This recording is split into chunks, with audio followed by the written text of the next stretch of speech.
Je m'appelle Emily.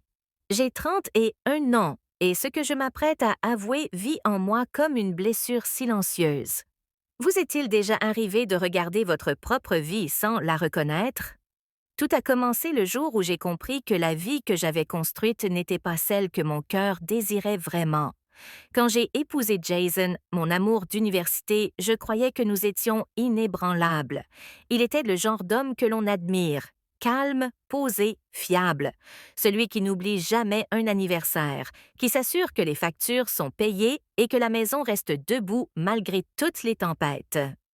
Pendant des années, je me suis dit que c'était ça, l'amour, la constance, la fiabilité, le confort. Mais quelque part en chemin, le confort est devenu silence.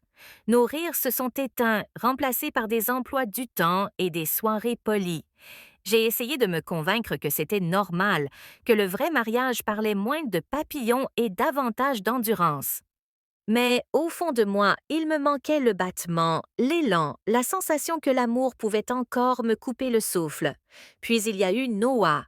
Il n'était pas un étranger, c'était le plus proche ami de Jason, quelqu'un qui faisait partie de nos vies depuis des années.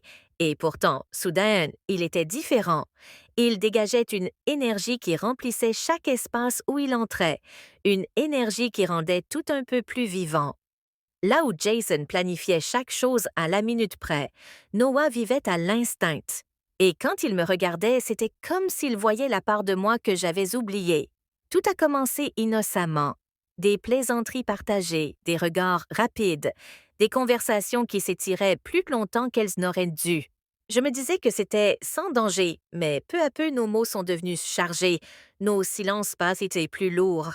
Chaque fois qu'il passait, mon cœur me trahissait, s'emballant d'une manière que je ne pouvais pas contrôler. Mais que se passe-t-il lorsqu'un seul instant change tout? Un soir, alors que Jason était en déplacement, la frontière entre l'amitié et autre chose a disparu. Un regard s'est attardé, un souffle s'est suspendu, et dans cet instant unique, l'air était électrique, dangereux. J'aurais pu reculer, j'aurais dû, mais je ne l'ai pas fait. Quand cela s'est produit, ce n'était pas seulement du désir, c'était une libération. Des années de désir silencieux ont éclaté d'un seul coup. La culpabilité a été immédiate, vive. Mais en dessous, il y avait quelque chose que je ne pouvais pas nier, une part de moi qui s'éveillait après des années de sommeil. Après coup, je me suis regardée dans le miroir, cherchant la femme que j'étais avant cette nuit-là. Elle avait disparu. Celle qui me faisait face était à la fois terrifiée et vivante. Je me suis dit que c'était une erreur, que je pouvais l'enterrer sous le silence. Mais certains secrets refusent de rester silencieux. Jason est rentré, a embrassé mon front et m'a dit qu'il m'avait manqué. J'ai souri, faisant semblant que rien n'avait changé, alors qu'à l'intérieur, j'avais l'impression de me tenir sur du verre brisé. Chaque mot, chaque geste était une comédie. Et pourtant, Noah persistait dans mes pensées. Sa voix, son regard, le souvenir de la façon dont mon prénom sonnait quand il le prononçait. Les jours se sont fondus en semaines. J'ai essayé de prendre mes distances, de reconstruire les murs que j'avais brisés, mais les plus petites choses continuaient de les faire tomber.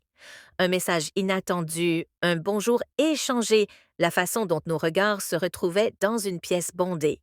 À chaque fois, ma détermination s'effritait un peu plus. La culpabilité est devenue mon ombre.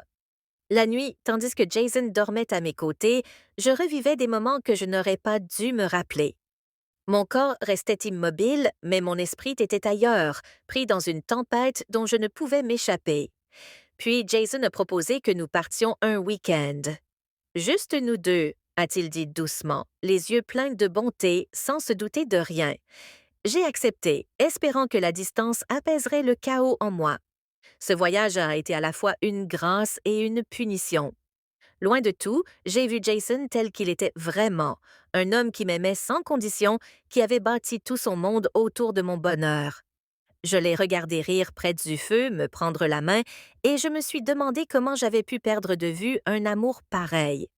L'espace d'un instant fugace, j'ai cru pouvoir revenir pleinement vers lui, que la tempête en moi pourrait se dissiper en calme. Mais quand nous sommes rentrés, Noah était là, Un seul regard et chaque fragile parcelle de contrôle que j'avais construite s'est effondrée. La vérité m'a frappé de plein fouet. Je ne pouvais plus vivre dans deux mondes. La sécurité silencieuse de l'amour de Jason et l'attrait sauvage et dévorant du toucher de Noah ne pouvaient pas coexister. L'un détruirait l'autre et tous deux me détruisaient lentement. Aujourd'hui, chaque matin pèse plus lourd. Le sourire de Jason porte une confiance que je ne mérite plus.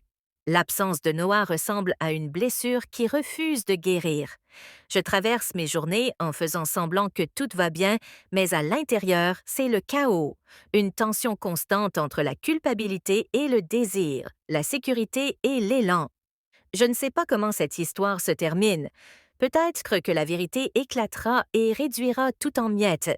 Peut-être que je la porterai en silence jusqu'à la fin de ma vie. Tout ce que je sais, c'est que ce que j'ai ressenti avec Noah était réel, brut et effrayant, mais réel.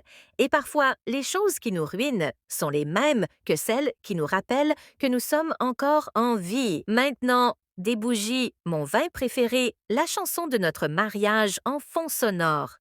Mais pendant qu'il parlait, je n'entendais qu'Adam. Sa voix, son rire, ces mots qui résonnaient dans ma tête. Tu mérites plus, Rachel. J'ai souri tout le long du dîner, faisant semblant d'être présente, alors que mon cœur était ailleurs. Plus tard, quand Michael s'est endormi à mes côtés, je suis restée à fixer le plafond. La culpabilité m'a traversée comme une tempête. C'est à ce moment-là que j'ai compris la vérité. J'avais dit oui à tout, sauf à la seule chose qui comptait vraiment, l'honnêteté. Le lendemain matin, je suis allée au travail et j'ai demandé à Adam de prendre un café à l'extérieur du bureau. Il avait l'air surpris, peut-être même nerveux. Assis l'un en face de l'autre, je lui ai dit que je ne pouvais plus vivre dans cette zone grise que nous avions créée. Tu as été gentil avec moi, ai-je dit. Tu m'as rappelé que je suis encore vivante, mais je dois retrouver ce sentiment sans toi. Il est resté silencieux un long moment, puis il a hoché la tête. Tu es plus forte que tu ne le crois, Rachel, a-t-il dit doucement, et c'est peut-être ça que tu devais découvrir depuis le début. Partir a été plus difficile que je ne l'imaginais. Le silence qui a suivi a été brutal, mais peu à peu, j'ai commencé à reconstruire. Pas seulement mon mariage, moi-même. J'ai recommencé à peindre. J'ai commencé à dire oui à de petites joies qui m'appartenaient, oui aux promenades matinales, oui au temps passé avec mes enfants, oui aux conversations avec Michael qui ne ressemblaient plus à des routines.